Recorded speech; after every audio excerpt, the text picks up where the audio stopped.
Este programa é um oferecimento do Clube da Fraternidade que mantém a emissora no ar.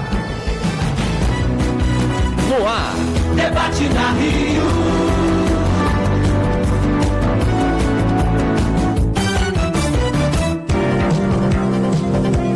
Olá, ouvintes. Sou Paulo Guedes. Estamos dando início ao programa Debate na Rio, jornalismo interativo no ar.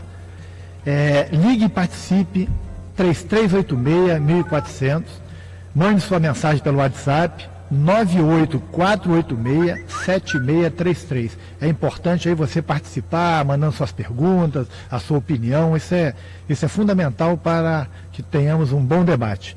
E você, internauta, ouça e assista ao nosso programa em tempo real, no Brasil e no mundo, em www.radioriodejaneiro.am.br. E os nossos queridos amigos do Face, curta, comente e compartilhe aí o nosso programa, mande suas perguntas, avise aos seus amigos, vamos dar uma ênfase aí legal para esse nosso debate, né? É importante a gente cada vez mais alcançar aí os lares, né, do nosso Brasil e do mundo. Hoje temos um tema muito legal, muito atual, né? Temos aqui os nossos debatedores, Nádia do Couto Vale, Dirceu Machado, Moisés dos Santos, os nossos especialistas, né, aqui, que vão falar sobre esse tema, que a gente vai estar abordando o suicídio, que é um tema sempre atual, principalmente nesse mês, que é o mês, né, de valorização da vida, né? A gente está falando aí de temas que tem a ver com isso, e hoje a gente vai estar focando nessa questão aí da baleia azul, desses jogos que têm feito tanto mal aos nossos jovens. E temos uma pergunta aí da produção: quais as consequências do jogo na vida das pessoas? E temos um texto do Valmir Júnior, Jornal do Brasil, A Baleia Azul e a Crise Existencial. A maturidade moderna entra em questão novamente ao analisarmos um fenômeno que vem tirando a vida de muitos jovens e adolescentes na Europa. Fenômeno este que tem se espalhado pelo Brasil. A cultura de morte que estamos falando vem dos altos índices da prática do suicídio. O assunto foi mais uma vez levantado na internet, quando o desafio da baleia azul entrou em destaque e virou caso de polícia. O jogo é virtual e de origem russa. Mundialmente conhecido, o Baleia Azul convoca os participantes a entrar em grupos secretos nas redes sociais e tem como proposta 50 metas que leva os participantes a desafiarem sua própria existência. A dinâmica do jogo é simples, porém os riscos que ele provoca permite a reflexão sobre as atuais crises existenciais que a contemporaneidade vem sofrendo. Quem sou eu? O que estou fazendo aqui? Qual o sentido da vida? São perguntas cotidianas feitas por nós. Porque o ser humano é o único ser vivo que adiciona sistemas de relações em sua natureza, consolidando uma possível cultura que o leva a responder essas perguntas acima. Quando não respondido, o ser humano, de forma geral, adolescentes e jovens no caso específico dessa coluna, passa a ter a sensação de estar sozinho e isolado no mundo. Além disso, passa a questionar a existência da sua própria vida. A crise que abordamos é empírica, está no cotidiano das relações. Vemos muitos adolescentes evitando a busca presencial de relacionamentos e se prendendo a coletividades cibernéticas, com amigos virtuais. Enquanto no habitat familiar reagem de forma introspectiva e calma, porém sabemos bem que dentro de suas cabeças reina o caos total. Um turbilhão constante de pensamentos, normalmente pessimistas, que fazem os jovens ficarem extremamente ansiosos e esgotados. Uma das grandes causas desse problema é o sentimento de não aceitação, isolamento e medo. Não saber seu lugar no mundo, não reconhecer ou não aceitar seu corpo, sua estética, é uma dessas depressivas características. A vida de um adolescente em crise existencial é muito injusta. A ausência de afeto familiar e a não compreensão dessas especificidades só pioram o problema. Muitos veem nessas atrações cibernéticas um refúgio dessa crise. O desafio da baleia azul cai como uma luva para quem busca o não existir. Se mutilar ou até mesmo mutilar o outro substitui relações saudáveis. Além desse mal presente, com tantas crises e inseguranças, os desafios são impulsionados por uma terceira pessoa que torna-se o fator mais tênue dessas relações constituídas. Ao invés da família e dos amigos, geralmente os adolescentes e jovens em crise vão buscar nos falsos perfis das redes sociais um meio de se sentir importante ou até desafiado. Fica para nós uma reflexão do que fazer mediante tais circunstâncias. O amar, acolher, compreender, escutar, respeitar e aprender são saídas que podemos encontrar para dar respostas às crises da contemporaneidade. É um texto aí que nos traz um esclarecimento, né, sobre essa situação, até para que o ouvinte possa entender o que é esse jogo, né, que é um jogo que está aí rodando o mundo, né, e que vem trazendo consequências e causando, né, dano aos nossos jovens que acabam mergulhando, né. A gente hoje aqui, qual é a nossa ideia? É debater e entender, né, o que está levando o nosso jovem, principalmente isso, o que está levando o jovem a mergulhar nesse mundo, né? Porque o combate ao suicídio é inerente à nossa rádio, né? A gente valoriza a vida. Agora a gente precisa entender o que está levando o jovem a ir para esse mundo, né? O que está fazendo isso, né? E para começar aqui o nosso debate, vamos para a nossa querida filósofa, podemos dizer assim, né? Uma pessoa que tem essa facilidade de abordar esses temas, né? Que é a nossa querida Nádia do Couto Vale. Pois é, Paulo, é interessante, e aqui o Valmir coloca muitos elementos para contextualizar essa situação, que é um drama hoje no mundo inteiro. Em vários países, muitos jovens já se suicidaram e naturalmente, como nós podemos evidenciar, e o Valmir já começou a tangenciar aqui as questões, quando ele fala sobre a situação em que está o mundo, porque é próprio da juventude querer sair de si e buscar outros elementos, outros ambientes, para ele se firmar como identidade. Ao mesmo tempo, nós lembramos que hoje as relações estão numa situação de efemeridade, né? As relações se tornam muito superficiais, efêmeras, então esse vazio existencial, uma espécie de vácuo existencial que é fácil de ser instalado no psiquismo juvenil, exatamente porque é um momento da trajetória humana de muita, digamos, arrumação de valores. Ao mesmo tempo que ele não é mais criança, ele não é ainda adulto, ele fica oscilando como um pêndulo, até nós adultos temos responsabilidade nisso, e ele, ao mesmo tempo, também ainda não se reconhece em uma estética própria, ele não gosta do corpo dele, porque naturalmente no processo de crescimento os braços ficam muito longos, eles ficam grandes. Pois é, então conflito, a voz, né? também dos meninos também não se situa ainda. Há uma série de transformações que a biologia estuda e que constituem desafios para o mundo juvenil. Ao mesmo tempo, nessa efemeridade, toda a sociedade, de um modo geral, hoje, está como o Bauman, o Zygmunt Bauman, fala, nós somos hoje uma sociedade líquida, não é? As relações também estão em estado de liquidez. Tudo é muito fluido. E o jovem precisa de um amparo, ele precisa de um chão para ele, e isso está difícil de ser conquistado para ele, até porque também os adultos à volta estão numa espécie de perplexidade diante dessas questões com que o mundo agora nos assola. Você vai dizer alguma coisa? E a desestruturação das famílias, né? Exatamente, isso ainda acontece nesse particular.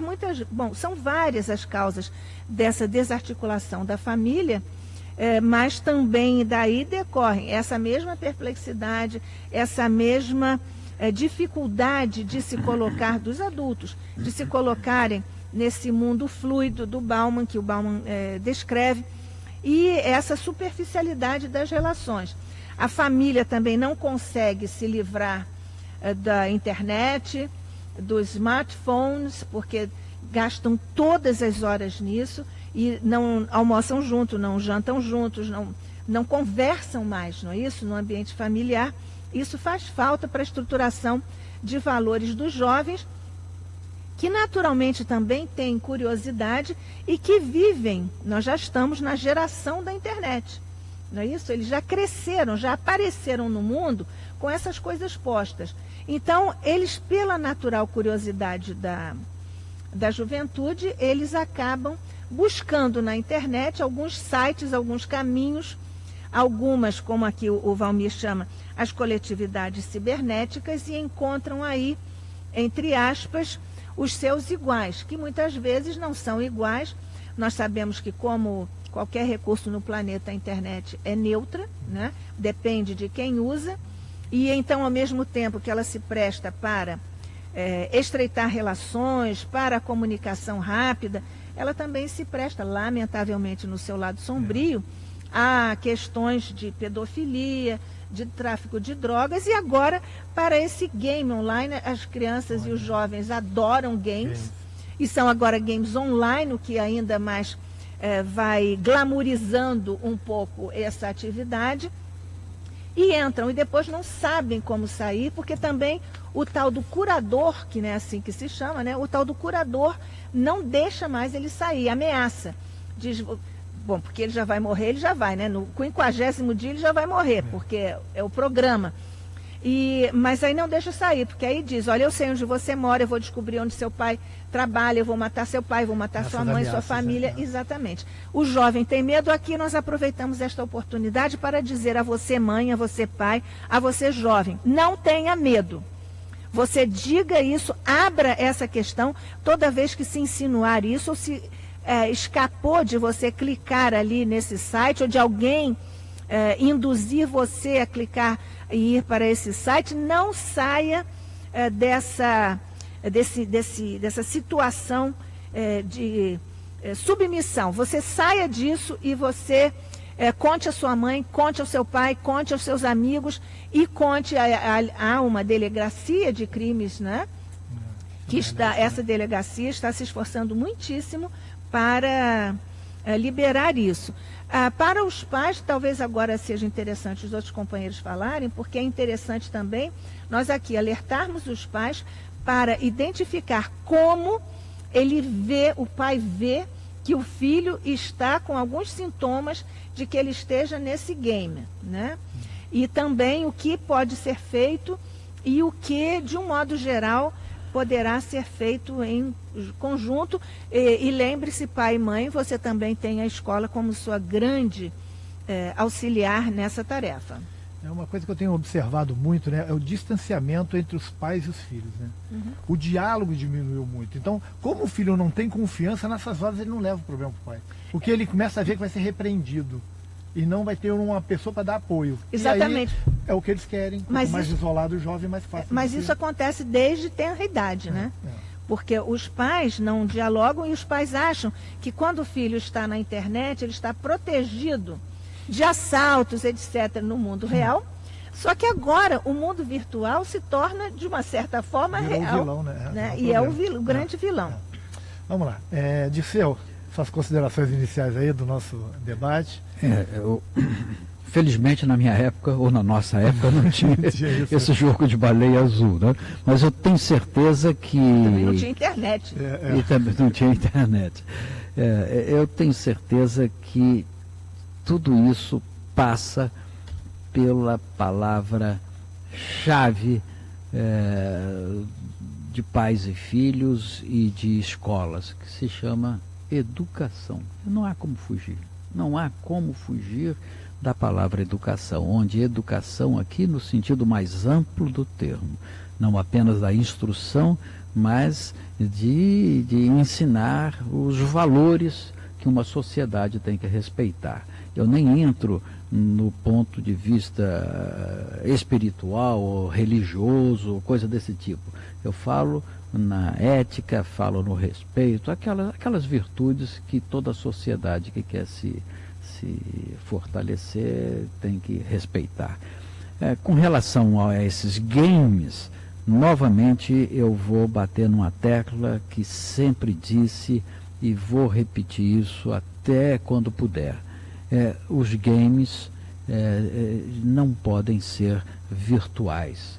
Os games ou jogos têm que ser reais, numa praça de esportes, nos campos de esporte, e isso é obrigação não apenas dos colégios públicos, então vai a governos, não governos, eu não gosto de usar esse termo, aos gerentes, né? Aos gestores da coisa pública, né? São gestores, são funcionários que nós pagamos, que a sociedade paga, então eles têm que se convencer disso, dos gestores da coisa pública, em fazer escolas onde haja a possibilidade dos games ou dos jogos reais e também dos colégios particulares, que esqueçam um pouco o lucro financeiro e expandam as suas áreas para introduzir esses jogos reais.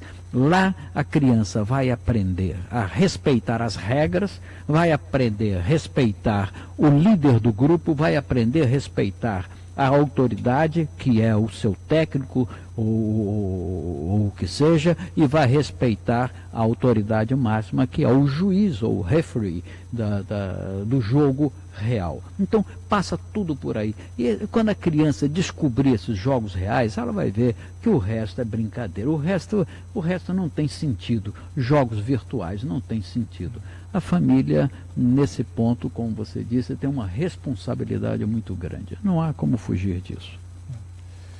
Moisés.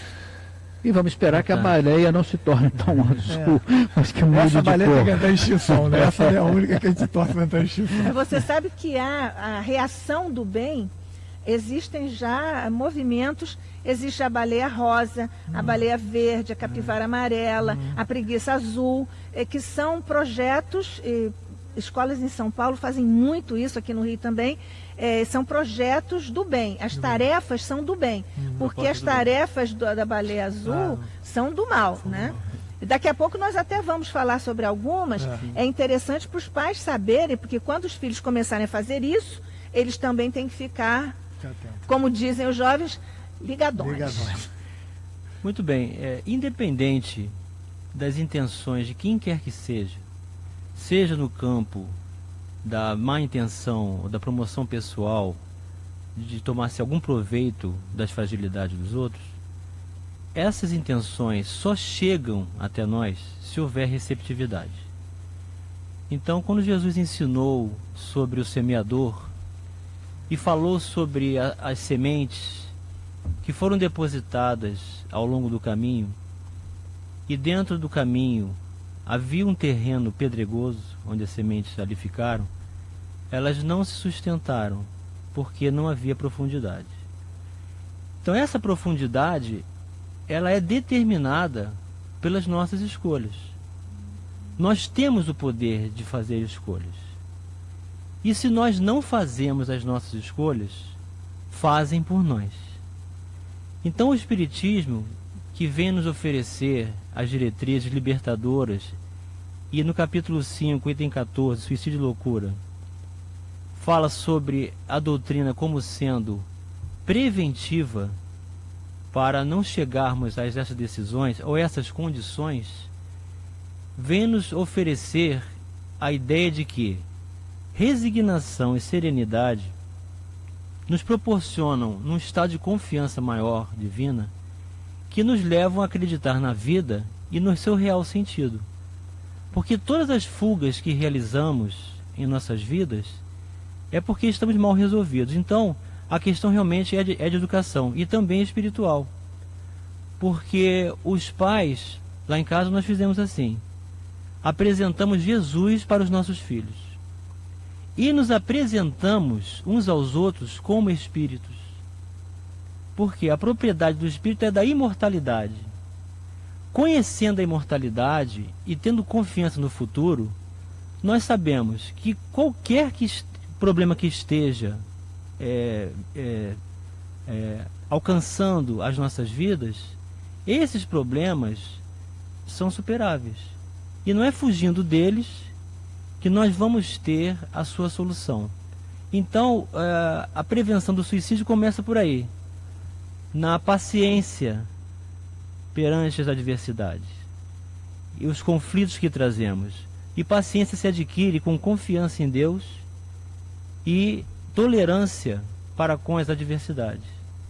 Nenhum de nós temos essa virtude, mas estamos a caminho. Então, esses conflitos, eles só chegam dentro de cada um de nós porque nós estamos conectados ou receptivos de alguma forma com eles. Mas quando os pais estabelecem o belo, o bom, o amor acima de tudo, nós não precisamos combater o mal fora de nós, porque o mal está dentro de nós. Lá em casa nós fizemos assim, apresentamos o belo para os nossos filhos, apresentamos a música clássica, a arte, os valores, o exemplo. Então nós lançamos a semente. Mesmo que eles venham se deparar com escolhas e possibilidades, está lá dentro do seu coração a estrutura do sentimento que o pai ofereceu para o filho, querendo saber. Lá em casa o computador fica na sala. Claro que cada um com seu smartphone, suas possibilidades, vão poder ver o que quiserem onde quer que estejam. Mas dentro de casa, todos vão compartilhar do que está sendo oferecido. Ou seja, ninguém vai usar uma máscara para fingir o que não é. E isso faz com que nós sejamos nós mesmos e tenhamos a dignidade para discutir o que é, o que não é, o que deve ser, o que eu acho e o que eu não acho. Ninguém lá em casa briga por razão. Nós brigamos conosco mesmo do mal que existe dentro de nós e o que pode chegar a nós que é responsabilidade nossa. Então toda essa estrutura realmente vem da família, vem da responsabilidade, do dever dos pais, de acolher seus filhos, saber que caminho eles estão seguindo e o quanto de amor e relevância nós temos que dar às nossas vidas e às deles, para que eles não sejam fisgados por intenções infelizes em função da imaturidade que agora vive ainda neles. É o nosso papel. Eu estava lembrando aqui, né, do meu filho, né? Eu tenho um filho de 10 anos, né? Uhum. E logo que surgiu isso, a primeira coisa foi chamá-lo e conversar logo com ele, dizendo que existe e o que era, quais eram as consequências, porque o jovem precisa ser esclarecido. Tem gente que fala assim, eu não falo com meu filho porque ele é pequeno, porque ele não tem entendimento. Tem entendimento sim, depende da linguagem que você usa. E a gente, primeira coisa que a gente fez. Uma outra coisa interessante que a gente usa lá em casa, o meu filho ele pela característica dele, ele é ansioso. Então, jogo lá em casa, existe dia estabelecido, quantidade de horas estabelecido, porque ele tem que fazer o esporte que o Dirceu falou. Meu filho, ele pratica esporte, tanto na escola, quanto ele participa de uma academia, ele faz o esporte, porque a gente precisa que ele esteja inserido no mundo físico. Aí nos momentos, porque é criança, é jovem, gosta, ele joga, a gente sabe quais são os jogos que ele pode jogar, nada de jogo online. Está falando do game online agora? Você está falando isso. Do game online. O game online não é um mal. Uhum. Hoje em educação nós usamos muito esses recursos como auxiliares no trabalho do professor. O professor tem que se modernizar, né? Ele tem que acompanhar os tempos. E muitos objetivos altos da educação podem ser auxiliados na sua consecução por parte dos alunos através de games online também. Tanto que existem projetos até no movimento espírita de games online com conteúdo espírita. Nós até já falamos sobre isso, fizemos um congresso sobre isso. Mas então eles também têm valor educativo. Claro. A questão está em nós mediarmos um equilíbrio entre o jogo físico, a que o Dirceu se referiu, e também os jogos online, porque eles não podem ficar apartados da realidade, eles têm que aprender a lidar, a conviver com isso para não se tornarem presa disso. Eu acho que em tudo, né? Quando a gente fala com a criança sobre a droga, porque em algum momento da vida ele vai ser convidado para essas coisas. Exatamente. Então ele tem que ter a estrutura montada para dizer não no momento certo.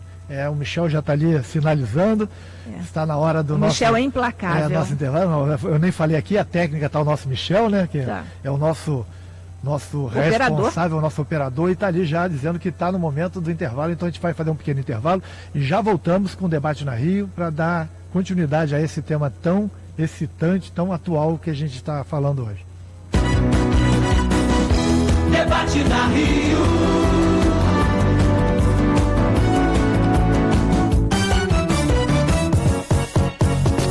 Rádio Rio de Janeiro. Boa tarde. Muito bom ter você no Clube da Fraternidade. Graças à sua contribuição é que este programa está no ar pelas ondas amigas da sua Rádio Rio de Janeiro. Obrigado, obrigado. Novo ensino médio. Quem conhece, aprova. Eu quero fazer jornalismo. Eu quero ser professora, é o que eu amo. Eu quero um curso técnico para já poder trabalhar. Agora, com o novo ensino médio, você tem mais liberdade para escolher o seu futuro, de acordo com a sua vocação. Quem conhece o novo ensino médio, aprova. Já é assim com 72% dos brasileiros, segundo a pesquisa do Ibope. Acesse mec.gov.br e saiba mais. Ministério da Educação, Governo Federal, Ordem e Progresso. Ninguém tem o direito de decidir pela vida do outro. O nascimento de uma criança é a alegria de muitas outras vidas.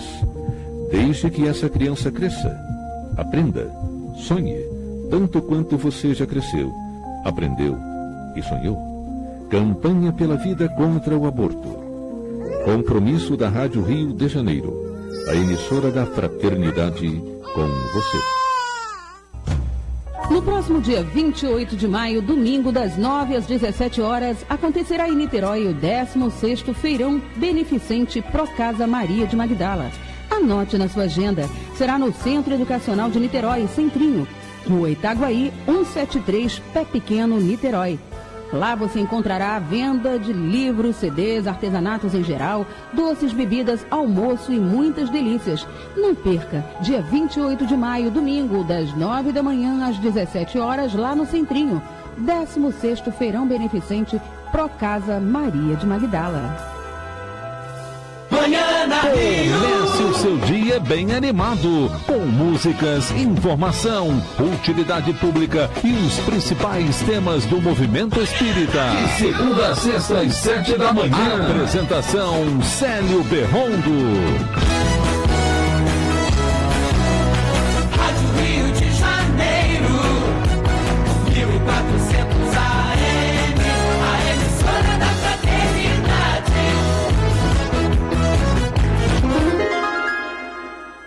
Treze horas e 28 minutos. Debate na Rio.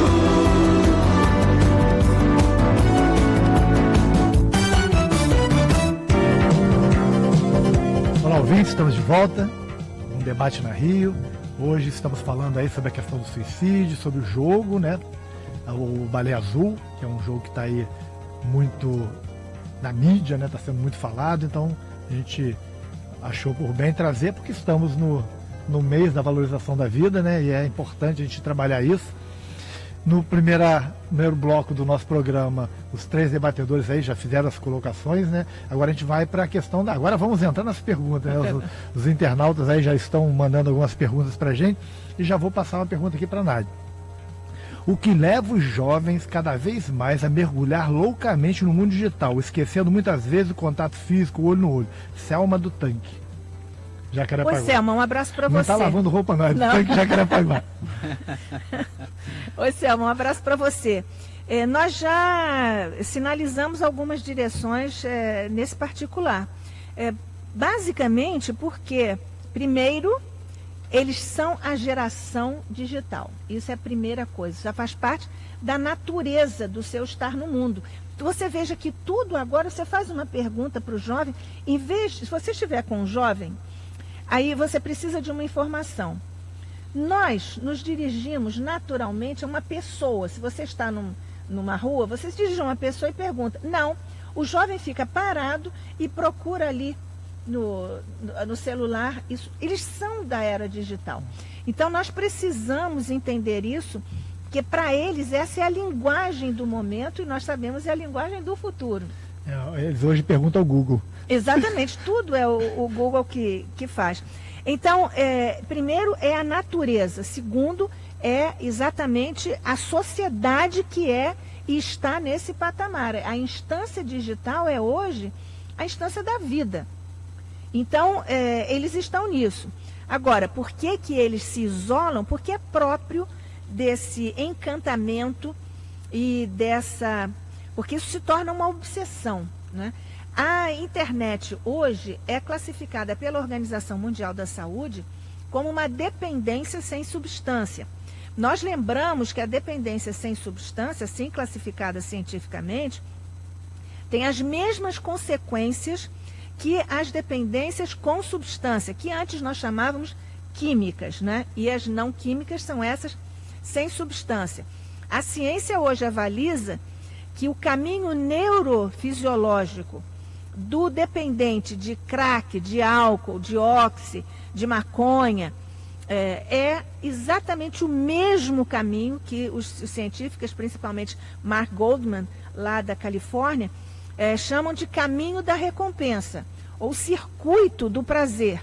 Então, a mesma coisa, o prazer que dá fumar um cigarro, puxar um papelote e tal, é o mesmo de ficar na internet, de ficar plugado no celular, de ir para a casa de jogos física, né?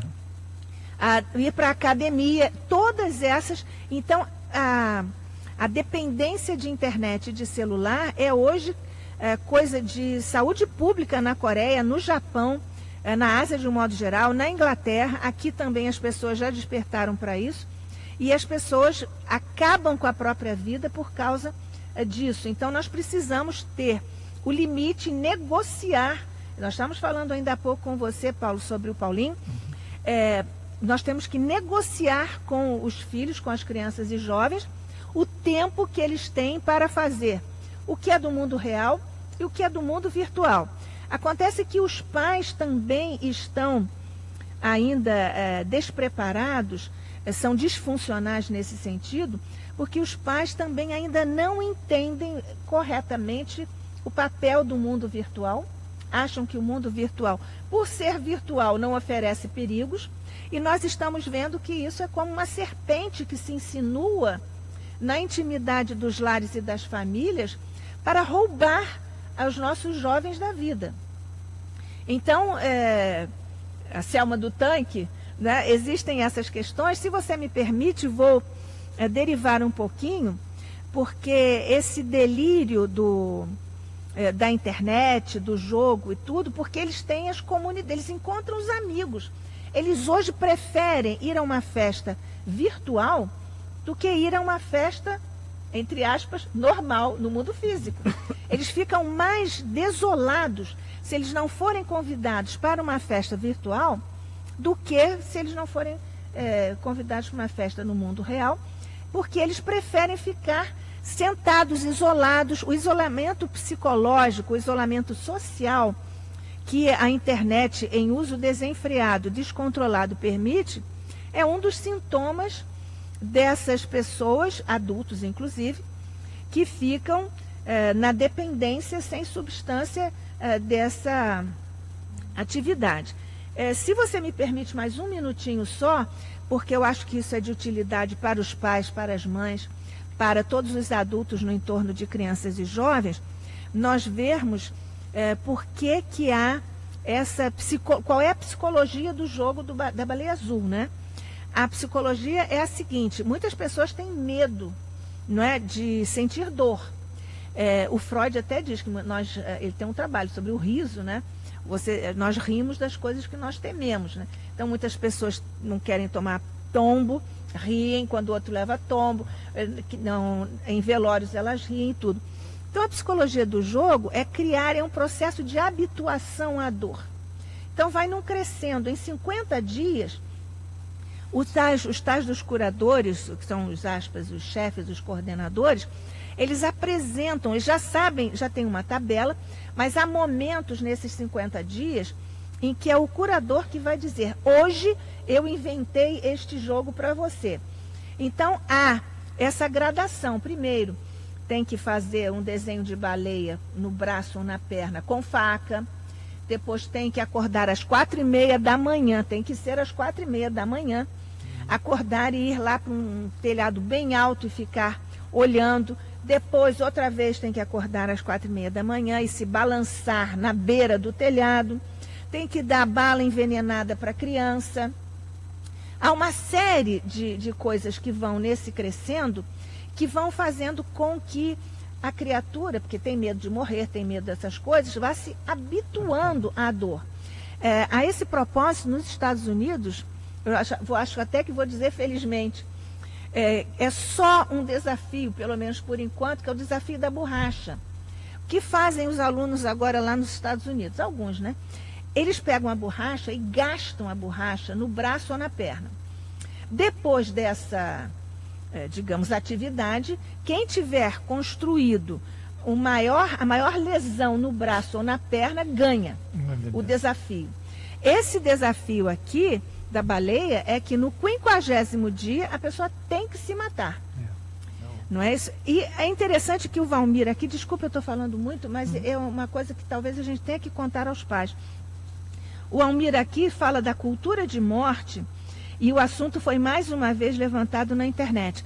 É que há alguns anos houve na internet um site, suicídio.com, em que as formas de suicídio eram oferecidas aos jovens, como numa confeitaria nós escolhemos doces, ou pode escolher outras coisas, que eu gosto de doce.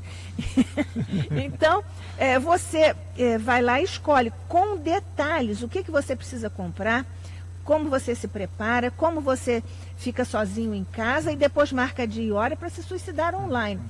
Isso é um capítulo do meu livro Desafios na Atualidade. Então, mais uma vez, quando eu fiz a 2ª edição, esse site, felizmente, tinha saído de circulação, e a Arquidiocese do Rio de Janeiro tinha colocado umas mensagens de valorização da vida. Eu fiquei em dúvida se eu, na 2ª edição, mantinha o capítulo. Eu resolvi manter, expliquei aos leitores por que eu estava mantendo, porque isso poderia voltar. E voltou, lamentavelmente. Né? É cíclico, né? Exatamente, voltam, exatamente. Né? Vamos lá, gente. Disseu, Armando de Seropédica. O fato de sofrer influência de um jogo como o Baleia Azul, que sugere o suicídio como fuga para o salvamento da vida, isenta o suicídio de sua responsabilidade? Absolutamente. E se ele é isento porque ele foi induzido, foi influenciado? Não isenta, absolutamente. A pessoa é um ser racional. Pode estar enganado, pode estar isso ou aquilo, mas existe um limite para os nossos erros, né? Nós já reencarnamos várias vezes, a gente tem um limite de raciocínio, né? Eu tenho certeza que uma criança com algum raciocínio não vai ser induzida, pelo menos pelo seu... E não pode ser bem orientada, né? Eu tenho, pelo menos esse é meu ponto de vista. Nós temos, é difícil imaginar o que um insensato pensa, né? Realmente há espíritos muito pouco desenvolvidos, nascidos aqui no nosso planeta, na nossa pátria, aqui no nosso Brasil, e que podem talvez serem induzidos, mas a noção de vida e morte é um instinto animal. É um instinto animal. E nós fisicamente, somos animais. Né? Quer dizer, isso é ser induzido ao raciocínio, na minha opinião, é baixar um ponto abaixo do instinto animalesco, que é a preservação da vida. Então, não creio que vá o isentar da culpa. Não isenta, mas pode ser um elemento um atenuante, né? O Kardec fala disso, principalmente no capítulo sobre os espíritos suicidas, na 2ª parte de O Céu e o Inferno, ou a Justiça Divina segundo o Espiritismo. Além do mais, nós sabemos que há componentes de processos obsessivos, às vezes de longo curso, e existem certas atenuantes da lei para isso. Não isenta, né? Mas há uma espécie da misericórdia da lei que contempla essa dificuldade que, por fraqueza, tornou a pessoa mais permeável a esse processo indutivo. Não, isso que a Nádia está falando é uma verdade, e mesmo para espíritos bem elevados, como o próprio André Luiz, que suicidaram, são considerados suicidas, justamente pela dedicação que davam à profissão, não se alimentavam direito, etc, etc. Tem os atenuantes, os diversos atenuantes, mas nós estávamos falando da responsabilidade como um todo. Né? Vamos lá. Ana Lúcia da Tijuca. Quais as consequências do suicídio para o jovem que aceita o convite do Balé Azul? Moisés. A doutrina espírita é bem clara, bem profunda, e nos mostra a questão das consequências. Através da mediunidade, e vamos ressaltar aqui a nossa querida Ivone do Amaral Pereira, uma médium extraordinária, que, segundo ela mesma conta, já cometeu suicídio outras encarnações antes dessa personalidade. Então daí ela vir com essa mediunidade de característica cataléptica, em que o seu perispírito se desdobra totalmente do corpo, e a total lucidez do mundo espiritual faz com que ela pudesse receber ditados e relembrar tudo que presenciou, trazendo a extraordinária obra Memórias de um Suicida. Então, a doutrina espírita nos brinda com a consequência do que cada um realiza no campo do prejuízo, do crime contra si mesmo. Mas a misericórdia divina, que é ampla e acompanhada de justiça, naturalmente, as dores, os pesadelos constantes, os tempos de tormentos indescritíveis que esses espíritos nos trazem por terem cometido suicídio, vem nos mostrar o quanto nós devemos determinar para nós a alegria de viver e permanecer fortalecidos com a coragem moral, para que diante das adversidades nós possamos tirar proveito e agradecer por elas terem chegado até nós. Porque quando Deus permite que adversidades, conflitos cheguem até nós, e nós nos descobrimos dentro de nós mesmos, eis aí a oportunidade de testemunho que cada um de nós pode realizar, porque fomos confiados pelo próprio Pai no tempo certo que podíamos suportar. Porque Deus não dá fardo pesado a quem não possa suportar. Então, se chegou a adversidade, chegou o conflito, chegaram as dificuldades, os problemas, é porque é o tempo certo que nós temos as condições para superá-lo. Não teria chegado se não tivéssemos essa estrutura.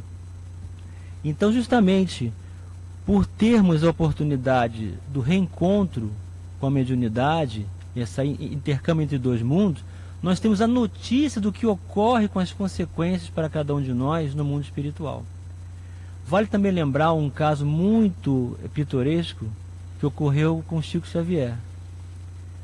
Os pais foram levar o seu filho, que não tinham nem os membros superiores nem os inferiores a Chico Xavier, e dizendo então que Deus havia sido injusto com eles, que eram pessoas tão esclarecidas, ética e moral acima de tudo, faziam o bem, e por que Deus colocaria, para eles um filho assim tão limitado?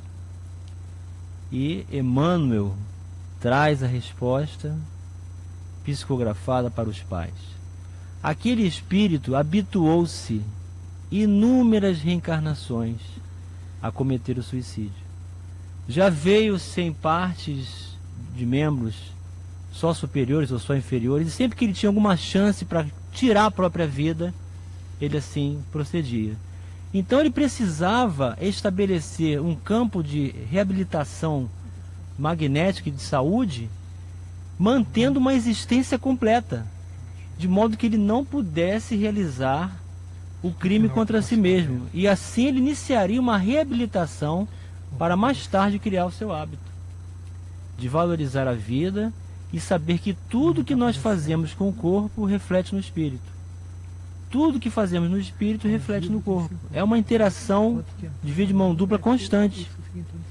Então os pais viram realmente que as consequências de tudo que nós escolhemos recai sobre nós mesmos. Então, essa consciência de causa e consequência nos dá a coragem moral para jamais sequer pensarmos em tirar a vida de ninguém, muito menos a nossa. Porque as consequências recairão sobre nós mesmos gravemente. Há uma continuidade natural da vida do espírito. O problema não se acaba, o problema não deixa de existir, porque colocamos termo à vida. Ele permanece dentro de nós. Então temos a coragem de nos conhecermos, de sabermos nossos limites, de buscarmos ajuda, de buscarmos essa doutrina esclarecedora, profunda, que nos consola, de buscarmos os ensinamentos do Cristo, trabalharmos no bem, para não permitirmos que estejamos desocupados a ponto de que as trevas cheguem até o nosso coração. Então que as nossas escolhas sejam direcionadas para valores que nos proporcionem saúde e que tenhamos a certeza da presença dos mensageiros de Deus, de Jesus em nossas vidas, porque a vida prossegue mais além. Ela existe hoje e prossegue indefinidamente. Nós temos a imortalidade pela frente. A gente tem aqui uma pergunta aqui da Lua GF. Bota assim o nome dela aqui no Face. A gente sabe que os pais carregam muitas vezes culpas, né, depois disso acontecer. Ela fala assim: e os pais, que conta eles darão na espiritualidade caso um filho chegue a cometer o suicídio? O que esse ato acarreta para os pais? Nádia. Como é o nome dela? Lua GF. Lua GF. Um abraço para você, querido. Lá no Livro dos Espíritos, as perguntas 582 e 583 tratam exatamente da missão da paternidade. Evidentemente que aí está também inscrita a maternidade. E está muito bem clarificado pelos espíritos orientadores da humanidade, pais que orientam os filhos e filhos que recebem, acolhem a orientação. Em ambos os casos, esses espíritos receberão recompensas no plano espiritual. As outras hipóteses: os pais não orientam e os filhos se perdem. Então, em ambos os casos, os espíritos vão ter que enfrentar a sua dificuldade no plano espiritual. Pais que orientam, filhos que acolhem; pais que não orientam, filhos que não acolhem; pais que orientam e os filhos não acolhem, os pais terão recompensa no plano espiritual e os espíritos dos filhos não. E vice-versa. A despeito de os pais não orientarem, muitos filhos acabam se tornando pessoas de bem. Então, desse ponto de vista, aí está a orientação dos espíritos superiores a esse respeito. Agora, a respeito do suicídio propriamente dito, o suicídio, primeiro, que é o caso de uma criatura dar sinais. O espírito que tem tendências suicidas, ou a criatura, encarnado naturalmente, o sujeito, o indivíduo que tem tendências suicidas, ele dá sinais. É preciso que nós estejamos atentos, disponíveis, com um olhar educado para ler esses sinais que eles estão dando.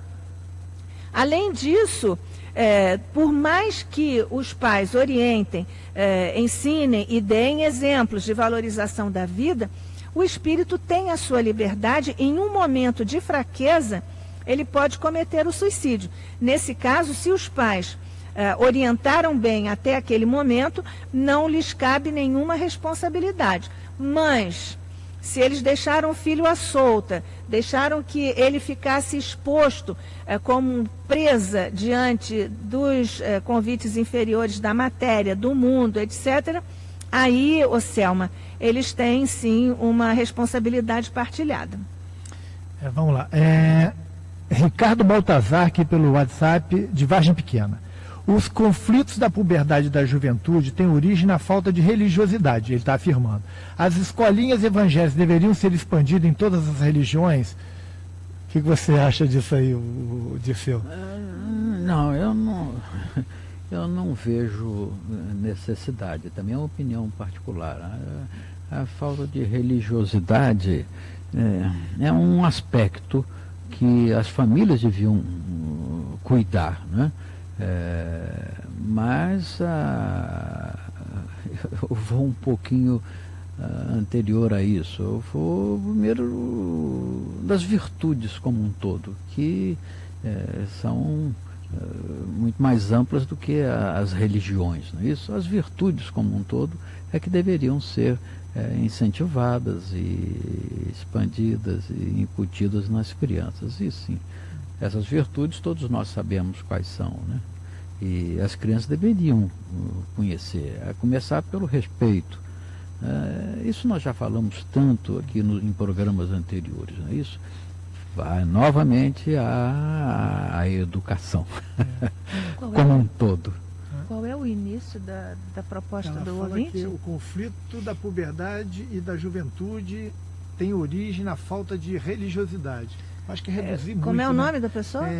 Ricardo Baltazar. Ô, Ricardo, a biologia contradiz essa tua posição. Me desculpe que lhe diga, isso não há uma relação direta com isso, não. O conflito da juventude faz parte da psicologia do espírito que está nessa faixa etária do seu desenvolvimento físico e psíquico e psicológico e emocional. Até porque religiosidade significa o nível de interação e conhecimento que cada um tem do conteúdo da sua religião. Exatamente. Então a religiosidade é mais importante do que o título da religião, porque é o quanto você absorveu dela e tirou proveito dela.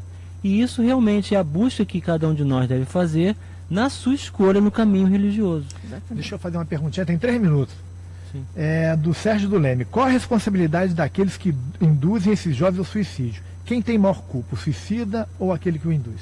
A doutrina espírita, ela sugere a substituição da ideia da palavra culpa por responsabilidade.